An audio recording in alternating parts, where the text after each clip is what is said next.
Hello friends, welcome to my YouTube channel. Indian geography की इस lecture series में हमारा टॉपिक है भारत में परिवहन। इसका ये लेक्चर नंबर 6 है, जिसमें आज हम बात करने वाले हैं भारत के बंदरगाह और जलमार्ग के बारे में, पोर्ट्स एंड वाटरवेज के बारे में। इससे पिछले लेक्चर में हमने रेलवे ट्रांसपोर्टेशन को कंप्लीट किया था और साथ में पोर्ट्स को स्टार्ट किया था। आज हम देखने वाले हैं भारत के मेजर पोर्ट्स कौन कौन से हैं और भारत में कितने नेशनल वाटरवेज हैं। चलिए तो हम अपना लेक्चर स्टार्ट करते हैं। देखिए, सबसे पहले अगर हम इस इंडिया के मैप पर गौर करेंगे तो देखिएगा, ये हमारा अरेबियन सी, ये बे ऑफ बंगाल का तट है। इन्हीं कोस्टल एरियाज में डेवलप होते हैं पोर्ट्स, बंदरगाह। इसके आधार पर अगर हम देखते हैं तो यहाँ से हम जो हमारे तटवर्ती राज्य हैं 9, जैसे गुजरात, महाराष्ट्र, गोवा, कर्नाटका, केरल, तमिलनाडु, आंध्र प्रदेश, उड़ीसा और पश्चिम बंगाल, वेस्ट बंगाल, इन्हीं राज्यों में लगभग हमारे 12 लार्ज पोर्ट्स और लगभग 200 से अधिक स्मॉल पोर्ट्स डेवलप हुए हैं। हमें बात करनी है 12 जो कि मेजर पोर्ट्स हैं, बड़े पोर्ट्स हैं और जिनका हमारे इंडिया के एक्सपोर्ट इंपोर्ट में बहुत बड़ा योगदान है। तो सबसे पहले हम गुजरात में देखते हैं। गुजरात में जो मेजर पोर्ट्स है वो है कांडला। कांडला पोर्ट का ही वर्तमान जो नाम है वो है दीनदयाल उपाध्याय पोर्ट।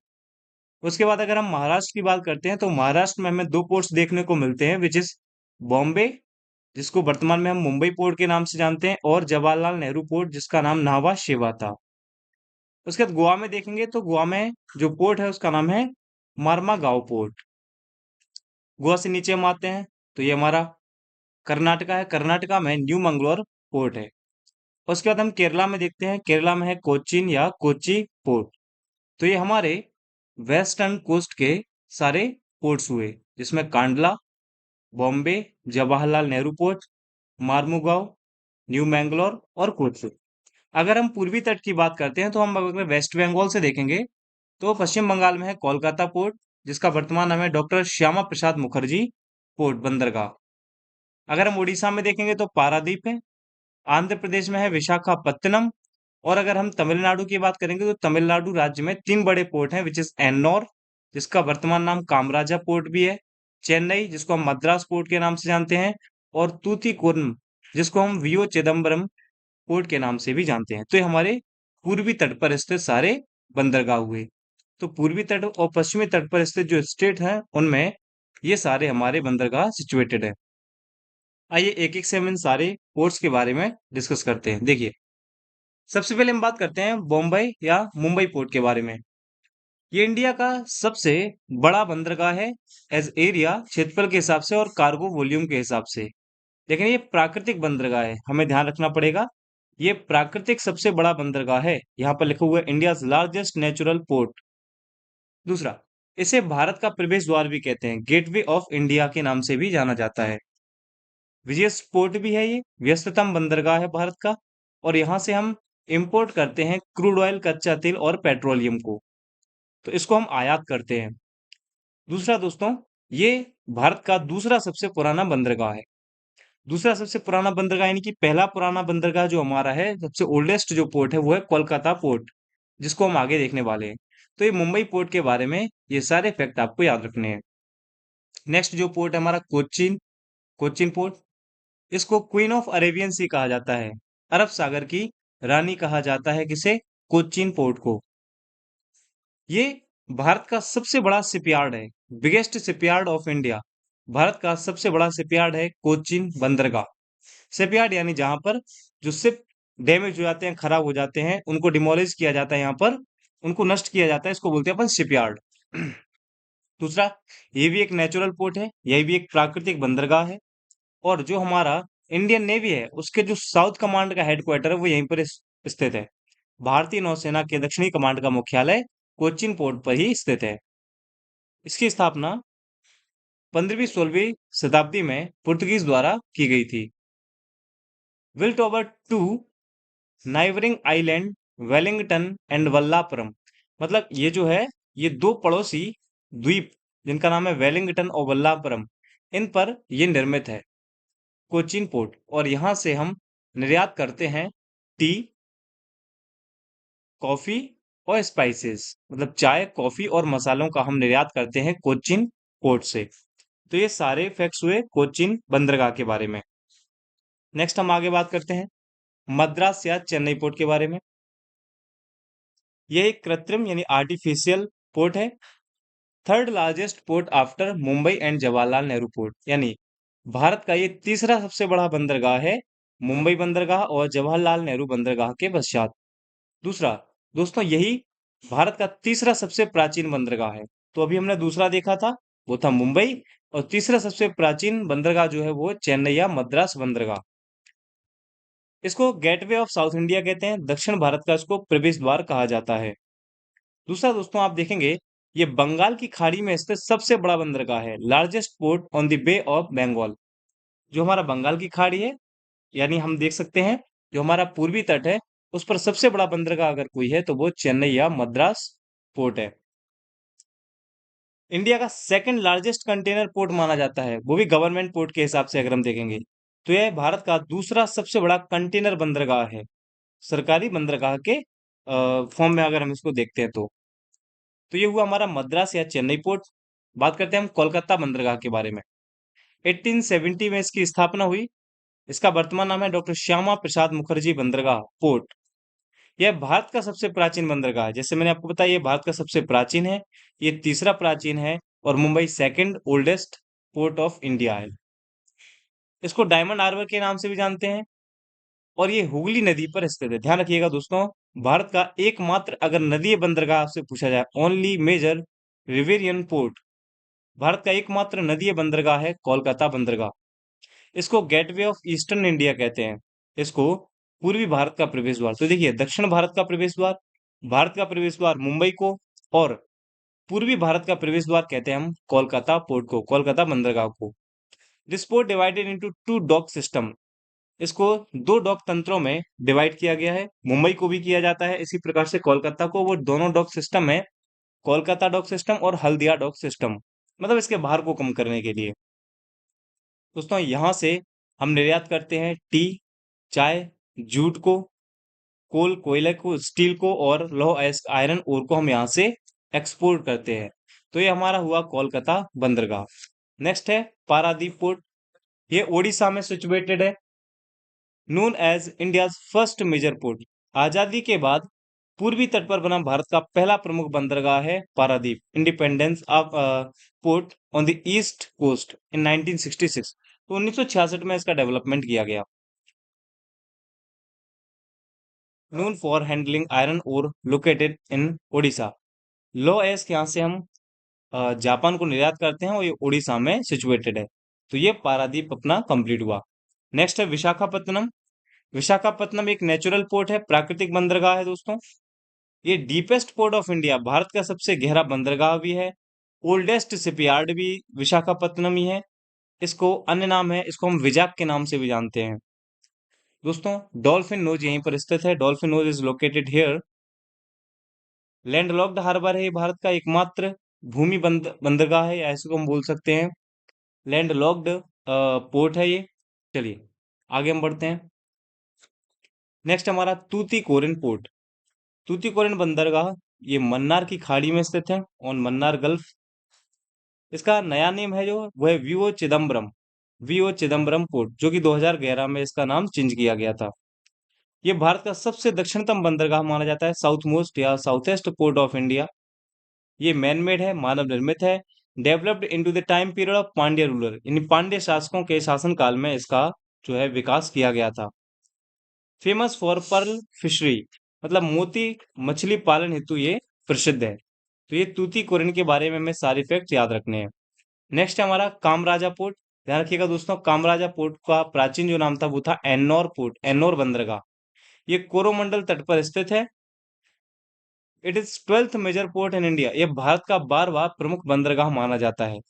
और दोस्तों ये भारत का एकमात्र निगमीकृत बंदरगाह है जो कंपनी के रूप में रजिस्टर्ड है। इसको हम याद रखेंगे, कंपनी या निगमीकृत बंदरगाह के रूप में।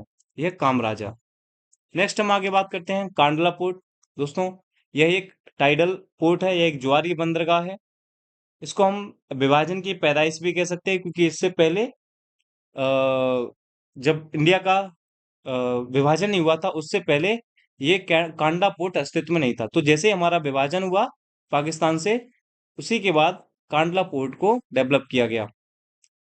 The largest port in India by volume of cargo handling. ध्यान रखिएगा, कार्गो मात्रा के हिसाब से भारत का सबसे बड़ा बंदरगाह है, लेकिन ध्यान रखिएगा सबसे बड़ा व्यापारिक बंदरगाह है ये। लार्जेस्ट ट्रेड पोर्ट है, क्योंकि भारत का सबसे बड़ा बंदरगाह मुंबई है, सेकंड जवाहरलाल नेहरू है, लेकिन व्यापारिक आधार पर देखेंगे तो सबसे बड़ा है कांडला पोर्ट। उसके बाद हम जवाहरलाल नेहरू, जिसको हम नहावा शेवा पोर्ट के नाम से भी जानते हैं, इसकी स्थापना 26 मई 1989 26 ऑफ मई 1989 को हुई।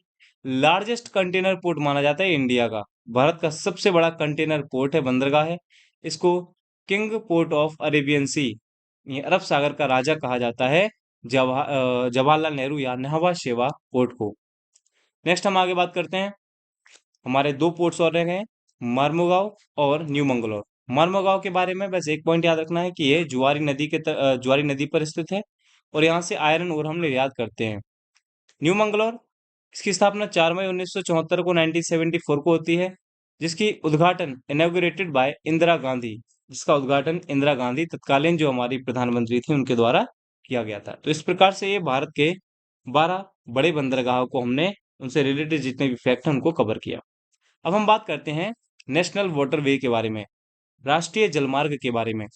देखिए दोस्तों, वर्तमान में भारत में कुल 111 राष्ट्रीय जलमार्ग हैं, जिनकी टोटल लेंथ है 20,275.5 किलोमीटर, 20,275.5 किलोमीटर। ये जो जलमार्ग हैं, इनका विकास के लिए जो अथॉरिटी है, इनके डेवलपमेंट के लिए जो अथॉरिटी है, वो है भारतीय अंतर्देशीय जलमार्ग प्राधिकरण, Indian waterways authority of India, जिसको हम शॉर्ट में IWAI बोलते हैं। ये जो है, ये अथॉरिटी, ये अधिकरण, ये ministry of ports, shipping and waterways, government of India, उसके अधीन रहकर, अंडर में रहकर ये कार्य करती है। जो मंत्रालय है वो है पत्तन, पोत, परिवहन और जलमार्ग मंत्रालय। दोस्तों, IWAI का जो हेडक्वार्टर है, जो इसका मुख्यालय, वो नोएडा के सेक्टर 1 उत्तर प्रदेश में है। याद रखेंगे, 1947 में जब हम स्वतंत्र हुए, तो 1947 से लेकर 2016 तक भारत में केवल 5 नेशनल वाटरवे थे, 5 राष्ट्रीय जलमार्ग थे। लेकिन 2016 में एक एक्ट आया जिसका नाम है नेशनल वाटरवे एक्ट 2016, राष्ट्रीय जलमार्ग अधिनियम 2016। इसके द्वारा 106 नए राष्ट्रीय जलमार्गों का विकास किया गया, और 106 ये और 5 जो पहले से, इन दोनों को मिला के टोटल वर्तमान में 111 राष्ट्रीय जलमार्ग भारत में हैं। क्लियर है? चलिए, अब एक एक से हम, अब देखिए, हमें 111 नेशनल वाटरवे नहीं पढ़ने हैं, हमें इनमें से केवल 6 जो मेजर वाटरवे हैं उनके बारे में डिस्कस करना है। चलिए, तो एक एक से हम सारे वाटरवेज को डिस्कस करते हैं। सबसे पहले देखिएगा, हम बात करते हैं नेशनल वाटरवे नंबर 1, राष्ट्रीय जलमार्ग क्रमांक 1 की बात करते हैं, जिसकी स्थापना 1986 में हुई। दोस्तों, इसकी जो टोटल लंबाई है वो 1620 किलोमीटर है। अब आप यहाँ पर मैप पर गौर करिएगा, ये जो नेशनल वाटरवे नंबर 1 है वो शुरू होता है प्रयागराज से, प्रयागराज से ये जाता है हल्दिया, पश्चिम बंगाल तक। इसके बीच में आप देखेंगे, पहला इसका जो पार्ट है वो प्रयागराज से पटना तक है, उसके बाद पटना से फरक्का, और फरक्का से हल्दिया। टोटल लेंथ है इसकी 1620 किलोमीटर। देखिए यहाँ पर, अगर हम प्रयागराज से पटना की बात करते हैं दोस्तों, तो प्रयागराज से लेके पटना तक इसकी जो डिस्टेंस है वो है 600 किलोमीटर। उसके बाद अगर हम पटना से फरक्का का लेंथ देखते हैं तो है वो 460 किलोमीटर, और फरक्का से हल्दिया का डिस्टेंस देखते हैं तो है वो 560 किलोमीटर। इन तीनों का अगर हम टोटल करते हैं तो आता है 1620 किलोमीटर। यानी भारत का सबसे बड़ा या लंबा जलमार्ग कौन सा है? राष्ट्रीय जलमार्ग क्रमांक 1, नेशनल वाटरवे नंबर 1, और ये गंगा रिवर सिस्टम पर सिचुएटेड है। यह भारत की जो गंगा नदी तंत्र है, जिसमें भागीरथी, ये सब शामिल हैं, उन पर ये स्थित है या बना हुआ है। दूसरा आप देखेंगे, ये जो नेशनल वाटरवे नंबर 1 है, ये प्रयागराज, वाराणसी, चुनार, पटना, भागलपुर, फरक्का और हल्दिया, इन प्रमुख शहरों को कवर करता हुआ जाता है। ये हो गया हमारा नेशनल वाटरवे नंबर 1। आगे हम बात करते हैं नेशनल वाटरवे क्रमांक 2 के बारे में। दोस्तों, ये ब्रह्मपुत्र नदी पर बना हुआ है, इसकी टोटल लेंथ है 891 किलोमीटर, और ये 1988 में डेवलप हुआ। आप यहाँ पर देखेंगे, ये असम है, असम में ये सादिया से शुरू होता है और असम में धुबरी तक जाता है। इसको इस मैप में आप देखिएगा, यह है सादिया। सादिया से स्टार्ट होता है, डिब्रूगढ़ होते हुए सिलघाटी, तेजपुर, गुवाहाटी और डुबरी, डुबरी तक ये आता है। तो इस प्रकार से हम कह सकते हैं ये हमारा नेशनल वाटरवे नंबर 2 जो 891 किलोमीटर है। इसका अगर आप सेपरेशन देखेंगे तो देखिए धुबरी से गुवाहाटी 260 किलोमीटर है, गुवाहाटी से डिब्रूगढ़ 508 किलोमीटर है और डिब्रूगढ़ से सादिया 123 किलोमीटर है। टोटल लेंथ इसकी हो जाती है 891 किलोमीटर। तो ये पूरा इस मैप में आप देख सकते हैं उसको। क्लियर है? तो ये हो गया हमारा नेशनल वाटरवे क्रमांक 2। आगे हम बात करते हैं नेशनल वाटरवे 3 के बारे में। देखिए दोस्तों, ये आपको मैप से याद रखने हैं क्योंकि मैप के माध्यम से ही आप इनकी लोकेशन प्रॉपरली याद रख सकते हैं। नेशनल वाटरवे 3 की अगर हम बात करते हैं तो इसको 1993 में डेवलप किया गया और इसकी टोटल लेंथ है 205 किलोमीटर, 205 किलोमीटर। ये केरल में सिचुएटेड है और ये नहरों से कनेक्ट है। दोस्तों ये फर्स्ट नेशनल वाटरवे है जिसका entire part of this has the facility of boating 24 hours, 24 घंटों की बोटिंग सुविधा देने वाला भारत का पहला नेशनल वाटरवे है जो कनेक्ट करता है कोल्लम को कोट्टापुरम से। तो केरल में ही कोल्लम एक जगह है, कोल्लम से लेके कोट्टापुरम तक कनेक्ट करता है नेशनल वाटरवे क्रमांक 3, जिसमें कुछ नहरों को कनेक्ट किया गया है जैसे वेस्टर्न कोस्ट कैनाल जो कि 168 किलोमीटर की लेंथ वाली है। नेक्स्ट है उद्योग मंडलम नहर, उद्योग मंडलम कैनाल जो 23 किलोमीटर की है और चंपकारा नहर, चंपकारा कैनाल जो 14 किलोमीटर लेंथ के साथ अगर हम इनको टोटल करते हैं तो 205 किलोमीटर का टोटल इसका डिस्टेंस आता है, दूरी आती है। वही आप यहाँ पर देख पा रहे होंगे, ये लिखा है वेस्ट कोस्ट कैनाल, ये केरला में स्थित है। ये शुरू होती है कोल्लम से और कोल्लम से जाएगी कहाँ तक, ये कोट्टापुरम तक। इसके बीच में दोस्तों आप इस मैप से याद रख सकते हैं कि ये किन किन लेक से होकर गुजरती है। जैसे यहाँ पर है अष्टमुडी, अष्टमुडी के बाद आप यहाँ पर देखेंगे ये है बेम्बनाद लेक, एर्नाकुलम होती हुई निकलती है ये, आप देख पा रहे होंगे, और कोट्टापुरम तक ये जाने वाली है। तो ये है हमारा नेशनल वाटरवे क्रमांक 3। आप इसकी लेंथ याद रखेंगे, कब एस्टेब्लिश्ड हुआ, किस स्टेट में है, किसको किससे कनेक्ट करता है, बस इतने ही पॉइंट आपको इन नेशनल वाटरवेज के बारे में याद रखना है। तो 3 नेशनल वाटरवे हमारे कवर हुए। नेक्स्ट हम बात करते हैं नेशनल वाटरवे क्रमांक 4। दोस्तों ये काकीनाडा को पुडुचेरी से कनेक्ट करता है। किसको? काकीनाडा को पुडुचेरी से कनेक्ट करता है, यानी आंध्र प्रदेश और तमिलनाडु में ये इसका जो है एक्सपेंशन आपको देखने को मिलेगा। अब देखिए इसका जो रूट है वो किस प्रकार से है, तो ये भद्राचलम से राजमुंद्री को कनेक्ट करता है, यानी भद्राचलम से राजमुंद्री को कनेक्ट करेगा वाय गोदावरी रिवर, गोदावरी नदी के माध्यम से। टोटल लेंथ होगा 171 किलोमीटर। उसके बाद ये स्टार्ट होगा वजीराबाद से विजयवाड़ा। तो वजीराबाद ये रहा, वजीराबाद से जाएगा ये विजयवाड़ा तक, यहाँ पर विजयवाड़ा है और ये कृष्णा नदी पर स्थित है 157 किलोमीटर की लेंथ डिस्टेंस के साथ। दूसरा काकीनाडा से पुडुचेरी, तो ये काकीनाडा से स्टार्ट होगा पुडुचेरी तक, ये एक कैनाल के रूप में है, 767 किलोमीटर इसकी लेंथ है। तो इन तीनों अगर हम इसके भाग की बात करेंगे तो सबसे लंबा जो भाग है वो है काकीनाडा से पुडुचेरी। टोटल लेंथ हो जाती है 1095 किलोमीटर, 1095 किलोमीटर के साथ नेशनल वाटरवे 4 की ये लंबाई होती है। अगर हम नहर के बारे में देखेंगे तो काकीनाडा से पुदुचेरी आते हुए यानी उत्तर से दक्षिण की ओर जब हम नॉर्थ से साउथ की ओर आएंगे तो हमें कुछ इस प्रकार से नहरें देखने को मिलेंगी, which is Kakinada, Eluru, Kommamur, north Buckingham और साउथ बकिंगम। ये सारी आपको कैनाल देखने को मिलेंगे जब आप काकीनाडा से पुडुचेरी की ओर आ रहे होंगे। तो इस प्रकार से हमारा नेशनल वाटरवे क्रमांक 4 हुआ। नेक्स्ट हम बात करते हैं नेशनल वाटरवे क्रमांक 5 जो हमारा राष्ट्रीय जलमार्ग है 5, उसके बारे में बात करते हैं। 2008 में इसको डेवलप किया गया। अब आप देखेंगे दोस्तों ये स्टार्ट होता है जियोनखली, जियोनखली विच इज सिचुएटेड इन, आप देखेंगे ओडिशा, सॉरी वेस्ट बंगाल। तो वेस्ट बंगाल से जियोनखेली से स्टार्ट होगा, चरबतिया तक जाएगा, चरबतिया से धमरा और धमरा से तलचर, ये उड़ीसा में सिचुएटेड है। तो इस प्रकार से ये टोटल इसकी लेंथ हो जाती है। आइए देखिए, तो जियोनखेली से चरबतिया यानी जियोनखेली से चरबतिया जाएगा 217 किलोमीटर ईस्ट कोस्ट कैनाल के जरिए। यहाँ पर पूर्वी तटीय जो नहर है उसके माध्यम से ये जियोनखेली से चरबतिया तक जाएगा। देन चरबतिया से धमरा, चरबतिया से धमरा तक 40 किलोमीटर की जो लेंथ है वो मताई रिवर के थ्रू ये कवर करेगा। उसके बाद धमरा से तलचर इसको जाना है। तो धमरा से तलचर 265 किलोमीटर की जो लेंथ है वो ब्राह्मणी रिवर या खरशुबा या धमरा नदी के थ्रू ये कवर करेगा। और देन मंगलगढ़ी से पारादीप तक जाता है। पारादीप आप सब जानते हैं, ये उड़ीसा में एक पोर्ट है, पारादीप बंदरगाह। तो हम कहेंगे मंगलगढ़ी से पारादीप 101 किलोमीटर का जो लेंथ है वो महानदी के थ्रू, महानदी डेल्टा के थ्रू ये कवर करता है। इस प्रकार से नेशनल वाटरवे क्रमांक जो 5 है उसकी टोटल लेंथ हो जाती है 623 किलोमीटर। क्लियर है? तो ये हमारा नेशनल वाटरवे क्रमांक 4 हुआ।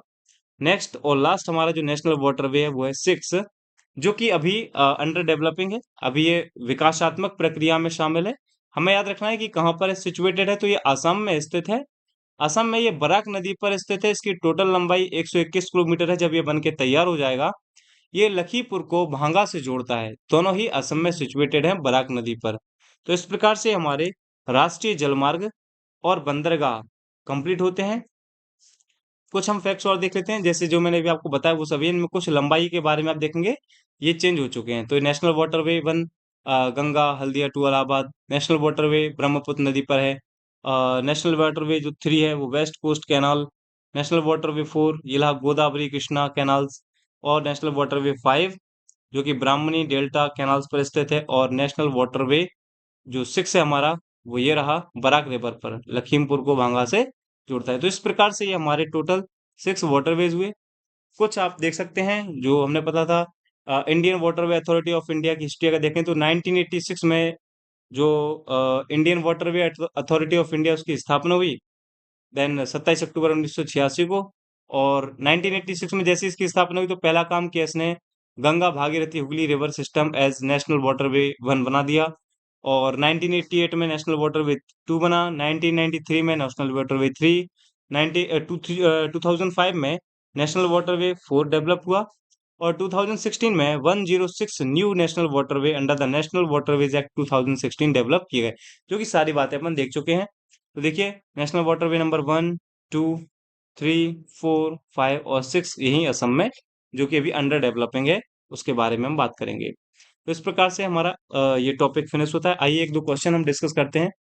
निम्नलिखित में से कौन सा बंदरगाह भारत के पश्चिमी तट पर स्थित है, यानी वेस्टर्न कोस्ट है उस पर स्थित है? ऑप्शन है एन्नौर, कोचीन, हल्दिया, पारादीप। अब देखिए हल्दिया जो है वो वेस्ट बंगाल में स्थित है, यानी कि पूर्वी तट पर। पारादीप उड़ीसा में पूर्वी तट पर। नेक्स्ट है एन्नौर तमिलनाडु पूर्वी तट पर है। बचा क्या है? कोचीन, ये केरला में, तो ये पश्चिमी तट पर स्थित है। तो इस प्रकार से इसका राइट आंसर हमारा क्या हो जाएगा? कोचीन। नेक्स्ट है जवाहरलाल नेहरू बंदरगाह निम्नलिखित में से किस शहर में स्थित है?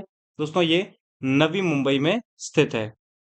नेक्स्ट क्वेश्चन, निम्नलिखित में से कौन सा भारतीय समुद्री बंदरगाह अन्य की तुलना में सुदूर दक्षिण में स्थित है? मतलब ये कहना चाह रहे हैं कि सबसे दक्षिणतम बंदरगाह कौन सा है? तो मैंने आपको भी बताया था सबसे दक्षिणतम बंदरगाह है तूतीकोरिन। तो हाल ही में हम ये 3 क्वेश्चन को डिस्कस करते हैं। अब जो हमारा नेक्स्ट लेक्चर रहेगा उसमें हम बात करेंगे एयरवेज के बारे में। और एयरवेज होते ही हमारा जो ट्रांसपोर्टेशन वाला टॉपिक है वो पूरी तरह से कंप्लीट हो जाएगा। उसके बाद एक एमसीक्यू सीरीज लेके आएंगे जिसमें हम अभी तक इस जो हमारा टॉपिक है परिवहन वाला, इससे अभी तक जो प्रश्न पूछे गए हैं उनको हम डिस्कस करेंगे। तो मिलते हैं नेक्स्ट वीडियो में। तब तक अपना ध्यान रखें। यदि आपको ये वीडियो पसंद आती है तो वीडियो को लाइक करें, कमेंट करें, ज़्यादा से ज़्यादा अपने दोस्तों के साथ इन वीडियोस को शेयर करें। इसका पीडीएफ आपको हमारे टेलीग्राम चैनल पर मिलेगा, जिसका लिंक डिस्क्रिप्शन बॉक्स में दिया हुआ है। तो वहां जाकर आप हमारे टेलीग्राम चैनल को ज्वाइन कर सकते हैं। चलिए मिलते हैं नेक्स्ट वीडियो में, तब तक अपना ध्यान रखें। Thank you.